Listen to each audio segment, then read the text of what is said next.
Donc je lis les bonnes phrases de Charlie Munger, vice-président de Berkshire Hathaway.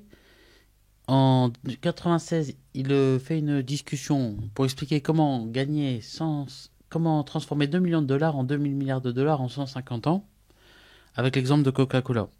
Donc je l'ai traduit en français et je vais lire ce que j'ai traduit. Comment démarrer un métier avec 2 millions de dollars et le transformer en 2000 milliards de dollars en 150 ans selon Charlie Munger, vice-président de Berkshire Hathaway, société actionnaire à 10% de Coca-Cola. En 1984, vous rencontrez un citoyen de Atlanta, USA qui s'appelle Glotz. Glotz investit 2 millions de dollars dans une fondation qui vise l'exploitation d'une boisson non alcoolisée et l'appelle déjà du nom qu'il aime bien, Coca-Cola. L'autre moitié de l'investissement vient de vous et de votre business plan pour que cette fondation vaille 2000 milliards de dollars dans 150 ans. Que dira Glotz pour le convaincre que vous apportez le bon business plan? Voici la solution selon Charlie Munger. Les décisions faciles à prendre pour simplifier le problème sont les suivantes. On ne construira rien en vendant une boisson sans marque, donc nous devons utiliser votre nom Coca-Cola en enregistrant le nom. Ensuite, on doit démarrer à Atlanta puis s'étendre sur le reste des USA, puis le monde entier, si nous voulons construire un métier à 2000 milliards de dollars. On doit donc avoir un produit qui plaise à l'univers, avec une identité puissante, et le bon endroit pour trouver ces valeurs qui vont rendre le produit attractif et reconnaissable par tous vient des grandes notions dans les principaux domaines de la connaissance. Ensuite, on doit parler chiffres couramment. En 2034, il y aura 8 milliards de consommateurs sur Terre. Ils seront plus prospères qu'en 1884. Chacun doit boire 2 litres d'eau par jour. C'est l'équivalent de 8 canettes. Si notre nouvelle eau aromatisée et ses concurrentes peuvent subvenir à 25% des besoins en eau, on peut vendre 16 000 milliards de canettes en 2004. Si on gagne 4 centimes par canette, on gagnera 117 milliards. Ça suffira pour que le métier vaille 2000 milliards si les volumes sont encore en croissance. La question est évidemment si 4 centimes par canette est réaliste. Avec l'inflation, le dollar va se déprécier et le niveau de vie des gens va augmenter. Ainsi, les prix pourront augmenter. Avec les effets d'échelle et les innovations techniques, le coût de production de nos canettes va baisser. Tout ce qu'il nous reste maintenant à faire est de mettre au point un produit qui aura une résonance universelle et qui plaira à tout le monde, et qui représentera à terme la consommation de 25% de l'eau consommée au monde. En fait, on est dans le métier des réflexes conditionnés, pour que les gens n'aient pas à se poser de questions sur notre produit. Pour cela, on va essayer de créer et de maintenir des réflexes. La marque Coca-Cola, son code couleur serviront de stimuli et l'achat du produit de réponse. Cela par le réflexe de Pavlov, c'est-à-dire la publicité, pour faire saliver et par une expérience de consommation du goût agréable, une grande attention sera donnée au goût et aux caractéristiques du produit, atteintes par de nombreux essais et tests et échecs. La combinaison de ces deux stimuli donneront un grand effet sur la consommation de nos produits.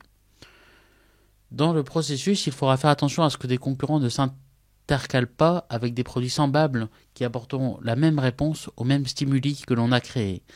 Ainsi, on sait qu'un produit concurrent non essayé n'offre pas de compensation suffisante pour créer une habitude différente. Chaque épouse sait cela.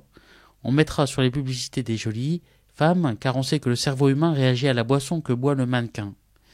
Ces stimulations pavloviennes coûteront beaucoup d'argent en publicité. Nous dépenserons ainsi beaucoup d'argent bien dépensé.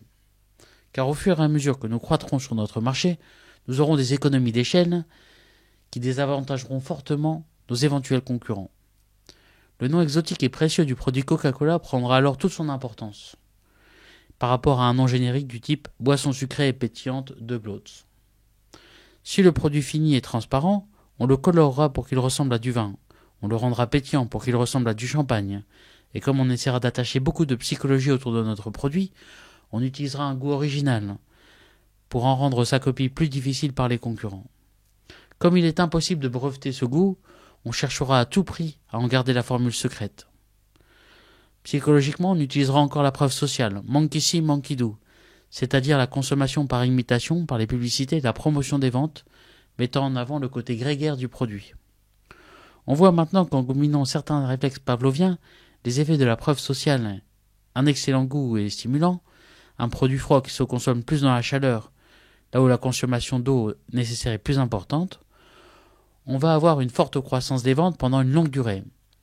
On va réussir à démarrer un processus autocatalytique chimique et une réaction qui s'auto-entraînera de la croissance par la conjugaison de plusieurs effets.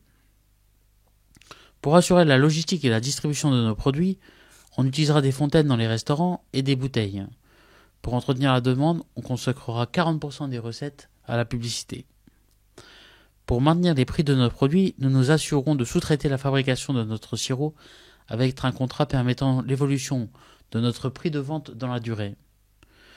Pour compléter notre business plan, essayons de penser à l'envers, à l'échec possible, et réfléchissons ensuite à ce que nous devons absolument éviter. Nous devons absolument éviter la sensation de satiété du produit qui en limitera la consommation.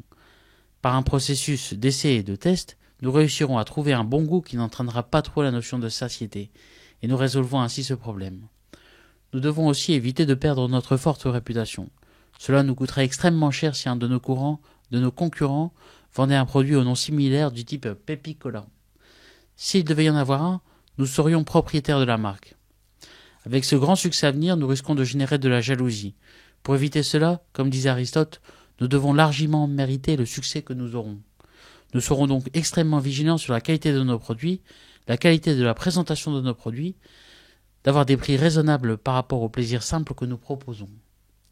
Ensuite, quand le goût de notre produit dominera le marché, nous devons éviter un changement important même si celui-ci paraît meilleur dans les tests de consommation, car le besoin de sécurité recherché dans les habitudes sera un tel frein pour nos clients qu'un changement de goût nous fera peu de bien. Confère le New Coke des années 80. C'est la solution proposée par Charlie, et en la comparant ensuite à la vraie histoire de Coca-Cola, il dit « Coca-Cola a démarré en 1884 avec 2 millions de dollars de l'époque. Au bout de 10 ans, la compagnie avait des actifs de 150 000 dollars et zéro de profit. Puis l'entreprise a signé des contrats de franchise perpétuels à prix fixe avec plusieurs embouteilleurs, perdant ainsi beaucoup de possibilités de contrôle des prix. Malgré cela, l'entreprise a réussi quand même à suivre le plan proposé et vaut maintenant 125 milliards de dollars et ne devra augmenter sa valeur que de 8% par an pour arriver à 2000 milliards de dollars en 2034.